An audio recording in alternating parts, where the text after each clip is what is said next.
What would happen if you let God lead your steps today? Life is full of choices. Some are small, like what to eat or what to wear. Others are heavy, how to handle stress, how to face challenges, or how to move forward when things feel uncertain. And here's the truth: when we try to manage everything by ourselves, life feels overwhelming. But when we invite God to guide us, something shifts. Our hearts find peace. Our steps feel lighter. Our directions becomes clearer. In Proverbs chapter 3 verses 5 to 6 says, "Trust in the Lord with all your heart and lean not on your own understanding. In all your ways submit to him, and he will make your paths straight." That's not just a verse to memorize, it's an invitation. God is saying, "Let me lead. Stop carrying it all on your own. I've got you." Now, you might wondering, but how do I actually let God my day? Let me share three simple ways. First, start with prayer. Before the rush of the day begins, pause and say, "Lord, guide me today. Lead my thoughts, my words, and my actions."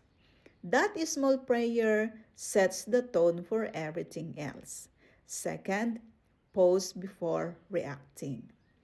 Stress and decisions will come.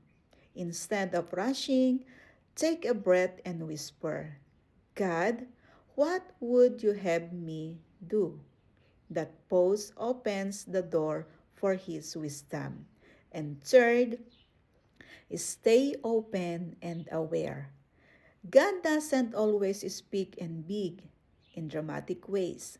Sometimes it's a quiet nudge, a verse that stands out, or a word from a friend.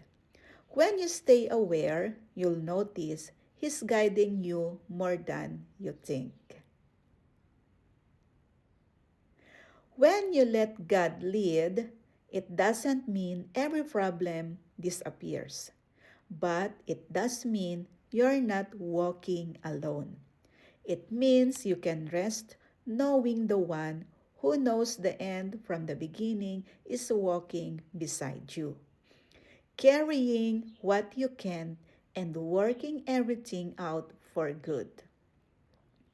Friend, today you don't have to carry the weight of life by yourself. Hand it over to God. Trust His timing. Lean on His wisdom and let Him lead your steps. His way is always better. His presence always enough. And His love never fails. If this message encouraged you, take a moment to like this video and share it with someone who needs a reminder to trust God today. And if and if you want more faith-filled encouragement like this, don't forget to subscribe and hit the notification bell so you never miss a message of hope. Thank you for watching. God bless.